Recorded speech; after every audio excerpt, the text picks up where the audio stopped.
So the first print was just low res, then they reprinted it on like normal printer paper as opposed to cardstock. So they had to print it again. So, total of 3 prints.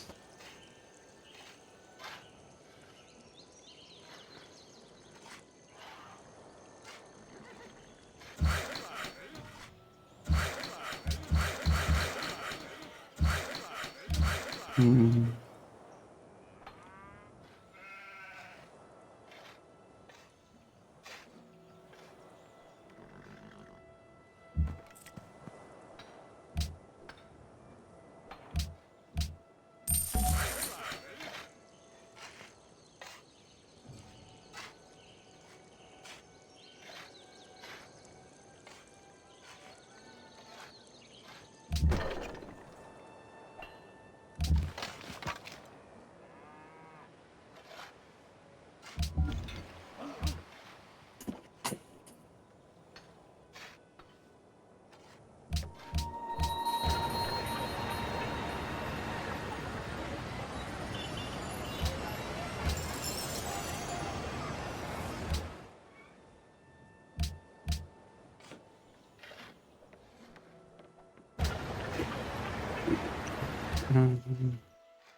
Two puppies.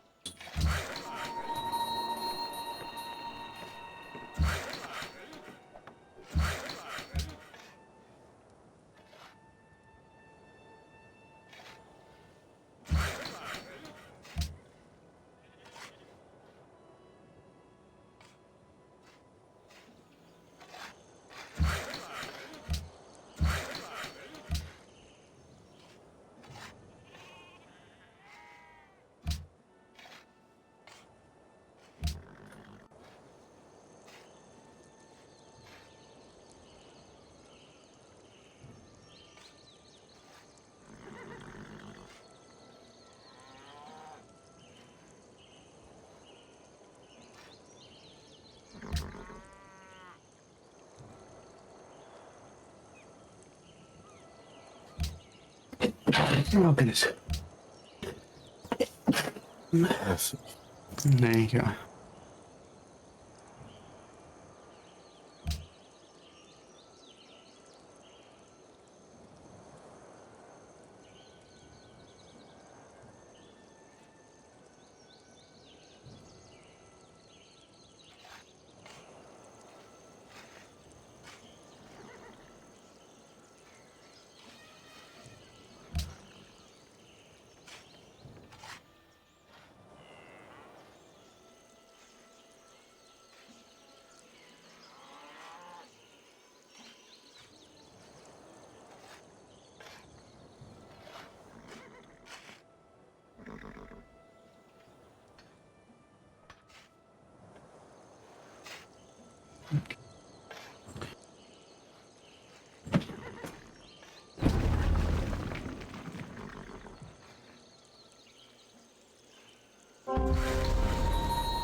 Interesting. He's actually moved in with his artillery? That doesn't make much sense. I'll take it. You're gonna kill yourself, I'll take it.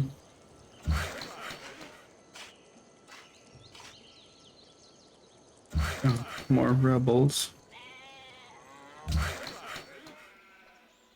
Yeah, I forgot for a while that that was a mechanic. Yeah, it is what it is. We pushed and pushed, finally grabbed everything, and now people are not happy with me.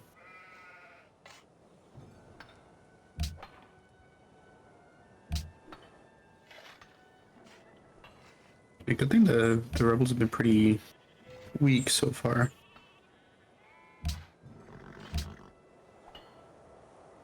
Haven't really been many major threats.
Wow, I survived.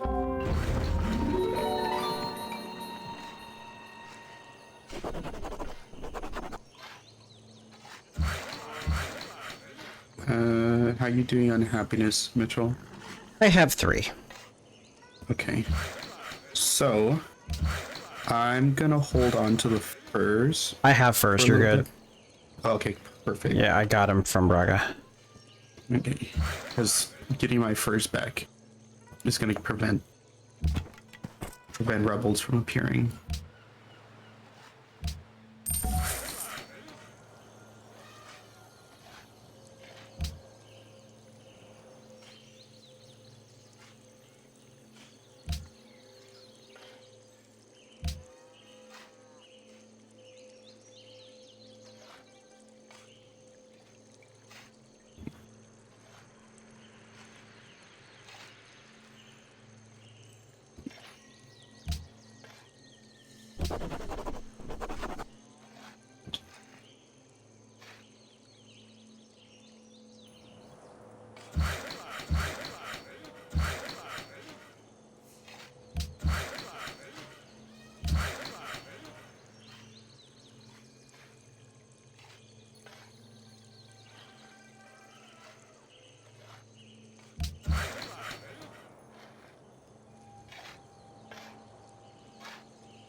Gee, I wonder who did that.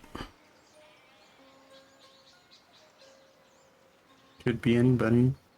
Yeah, totally. Don't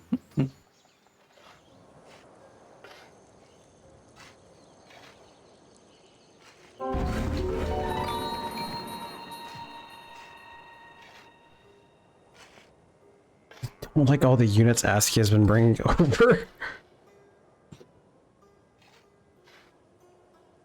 Nice. It wasn't Catherine, by the way. It was Morocco. Oh, well, it's an unknown one built it for me, so. Yeah, same. But Yeah. just look over their city and it shows, or their civ. That's crazy. Actually managed to build one.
Come on!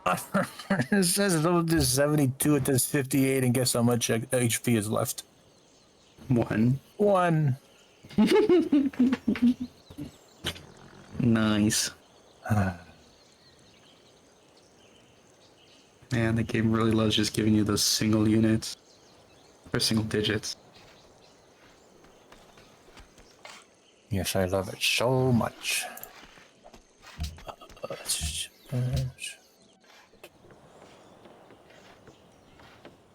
Yeah, and it someone's says got the other one. It says 0 to 94, and it takes it out. I'll take that, but still, it's just like, how can it be so off? No comprendo.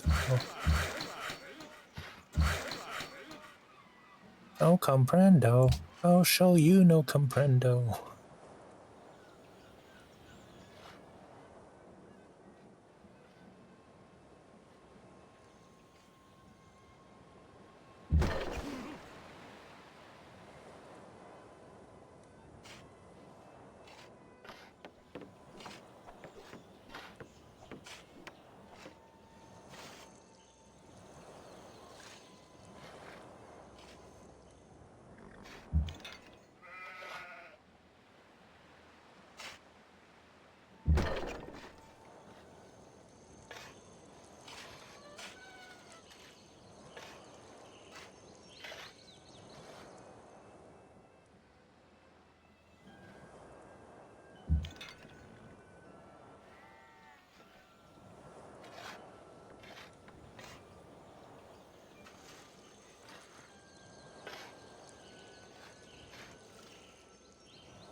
Is there some kind of symbol or something that shows whether or not your unit is fortified? Not that I'm aware of. Like besides the icon changing to a shield.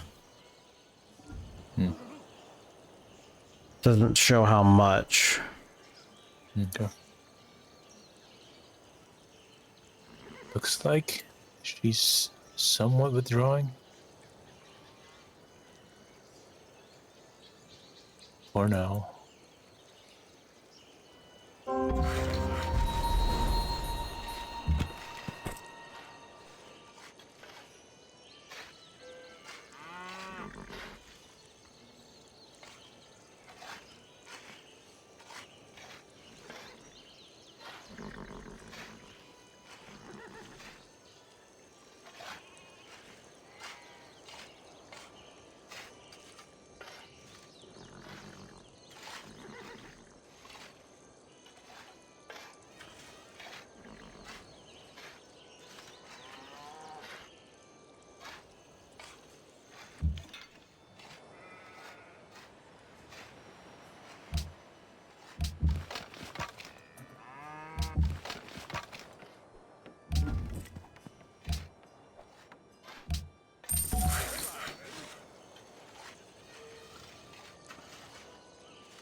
Oh.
She's got infantry now.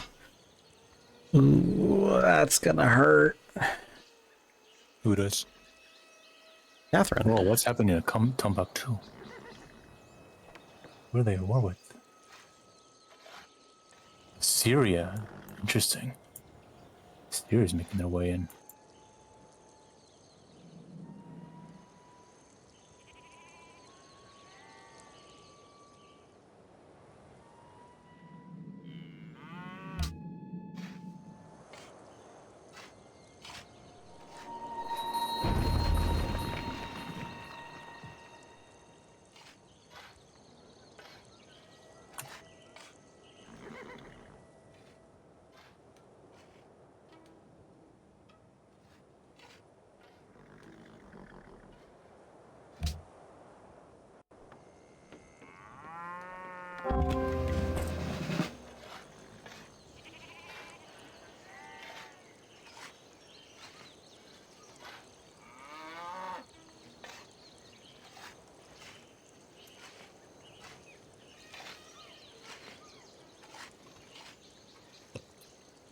Okay, tell me how much of a douche move this is. So, I gave this person a grade because she didn't follow the instructions. So I'm said like I gave her a lower grade for like problem solving.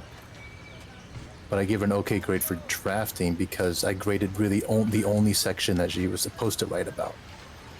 Then she appeals and says, "Well, the professor told me like focus on all of the different elements, and so that's why I wrote all of them." And so, okay, the email was vague enough so that it kind of contradicted the instructions for the assignment. Make sense so far? Mm-hmm. So she appeals. I say, okay, there's enough room for interpretation there. I give her a better grade for the problem solving, but the way that she discussed the other two elements did not follow the proper formatting. And so I'm going to lower the grade on that. So essentially, I'm just switching the two scores for those. So her grade before was a 20 out of 50. I'm giving back 5 because before she went way over the word count, and I said, okay, I'll disregard that because the professor gave you kind of vague instructions, other instructions.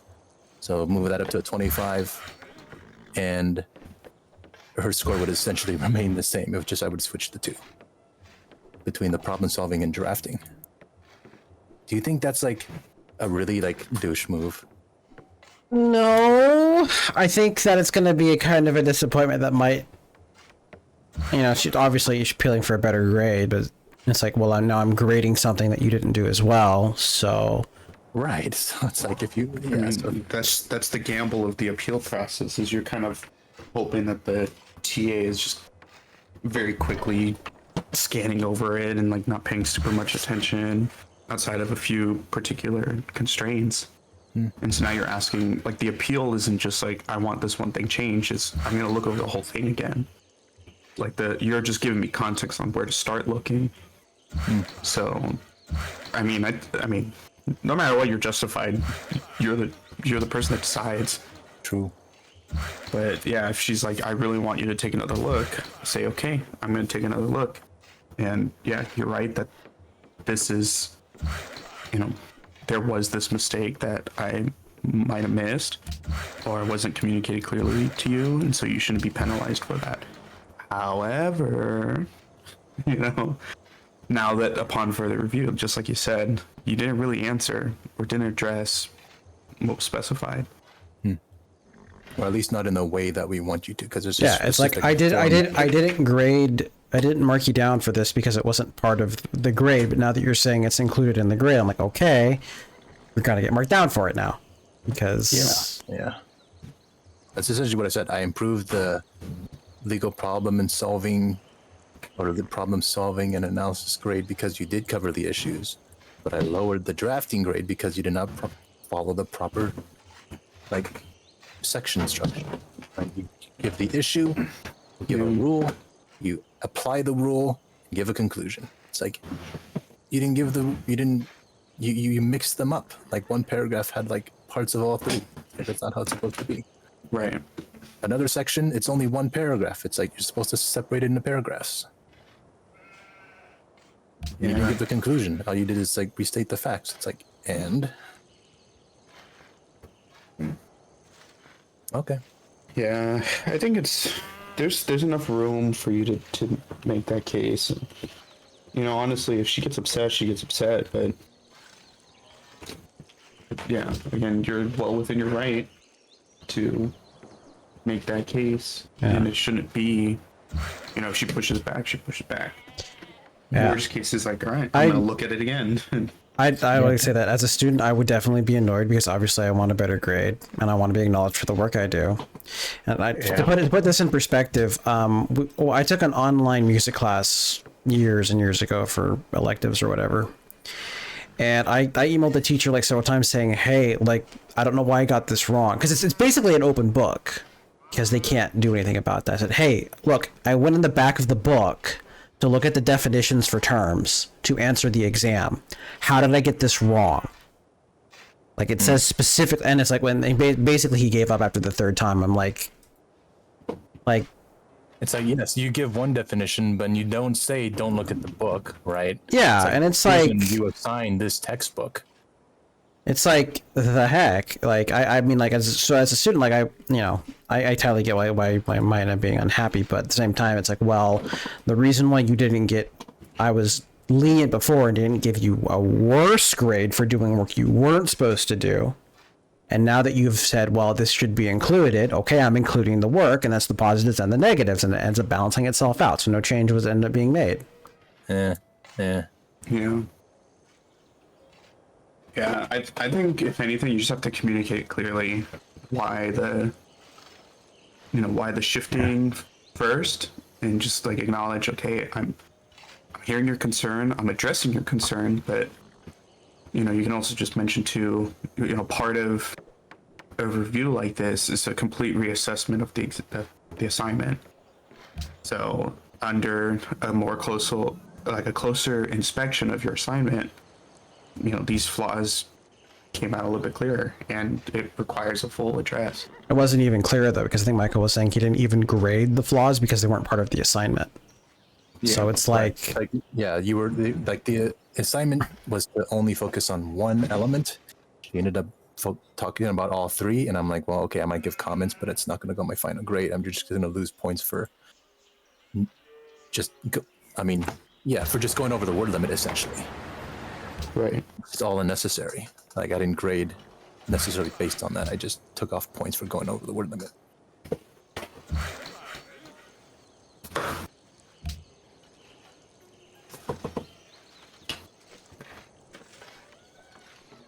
Yeah. Okay. I mean, the outcome, of course, sucks. You know, if I was a student in that situation, it's just like, come on, I should get points back. But I think it's also the implication. Went from a 20 to a 25. Yeah. I mean, it's like, the average grade for this honestly was a 15. Okay. Because so many students talked about all three elements. So I actually asked the professor, like, did you tell all of them to talk about all three? And she's like, no, just this one. So if more than depending on the side of the class, if more than 10% of the students do the exact same wrong thing, something happened. Yeah, that's what I'm saying. But what I'm saying is, even if just like 10% of the amount of students do the exact same wrong thing, then you should assume that something is up. And if it's 90% of them, then there's 100% an issue with like something was said that was misconstrued, or some kind of information was wrongly, But that doesn't seem like that was the case. He said he didn't tell any of them to disregard the instructions. He said, just like, I didn't tell any of them. So they just simply didn't read the instructions. Yeah. So that's an issue with the students. Yeah. Yeah, this is law school, guys. Can you believe this? Yes, I can. As a teacher, I 100% can, because old habits die hard. How did you graduate college? I literally it's funny because I literally make it as dumbed down as it can, which is we go over 2 lessons in class, or if we go over 2 lessons in class, the even numbers for those problems are going to be due the next class. That's it. That's all I have. And if we don't do a lesson because of tests, then there's no homework. And I've still been asked, is there homework due? I've still had people do homework like after a test. Like, no, we haven't done lessons. Why would the homework be due? So it's like, I kept it as simple for everyone's sanity, especially my own, as simple as possible. And they're still not like automatically like, oh, this is what needs to be done. So it is what it is. Yeah. Okay, thanks. Yeah. And I think part of it too is like I don't know how legitimate it is, but it's also the obligation as like, you're creating new lawyers. Yeah, it's like number 1, follow instructions. If your partner tells you to write about one thing and you write about 3 things, you're going to be like, you just wasted time. We can't bill the client for this. Yeah. And you're going to look bad to your manager too because you can't follow instructions. Yeah. And so that matters. Yeah, but at the same time, you're going to get the people who are like, why didn't you also do this? Because you didn't tell me. That was not part of the instructions. It's like, well you'll never win in that regard. It's probably the professor problem. It's like, you should know this structure. Every single lawyer is taught this structure. So it's that kind of thing.